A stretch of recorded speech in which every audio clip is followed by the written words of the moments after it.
ઉપલેટામાં પત્રિકાઓ વાંચતા વ્યક્તિઓની રાત્રે ઉપલેટા પોલીસે અટકાયત કરી હોવાનું અટકાયત થનાર દ્વારા જણાવાયું હતું। પોલીસ દ્વારા અટકાયત કરવા સવારે મામલતદાર કચેરી ખાતે આગેવાનો અગ્રણીઓનો કાફલો ધોળી આપશો કોળી સમાજની દીકરી સાથે થયેલા અન્ય તેમજ અન્ય બાબતોમાં પત્રિકાઓ ફેરવનારને અટકાયત કરવામાં આવી હતી। ઉપલેટા પોલીસે અટકાયત કર્યા બાદ અટકાયત થનાર દ્વારા જામીન નહીં આપ્યા હોવાનું પણ સામે આવ્યું।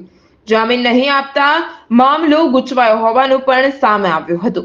તો કયા કારણથી અટકાયત કરવામાં આવી હતી તે અંગે પોલીસે જણાવ્યું નથી અને અટકાયત થનાર દ્વારા જણાવાયું હતું કે તેમને રાતના સમયે ખ્યાલ વગર કોઈ પણ ગુનામાં ન હોય છતાં પણ અટકાયત કરવામાં આવી હતી। મારું નામ અશોકભાઈ વિઠ્ઠલભાઈ મકવાણા, અખિલ ભારતીય કોળી સમાજ ભાવનગર જિલ્લા મહામંત્રી। અહીં હું 4 દિવસથી આવ્યો છું। મારા સમાજનો જે ભાવનગર જિલ્લામાં જે અત્યાચાર થયા છે એ અત્યાચારને લડવા આવેલા ઉમેદવાર સામે હું મારા સમાજને જાગૃત કરવા માટે આવ્યો છું। આજે 4 દિવસના લડત લડતો હતો।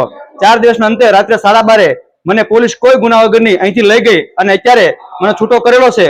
હું મારા સમાજની દીકરીઓના ન્યાય અને જે કોળી સમાજની જમીનો પચાવી પાડેલી છે એના ન્યાય માટે હું લડવા આવ્યો છું।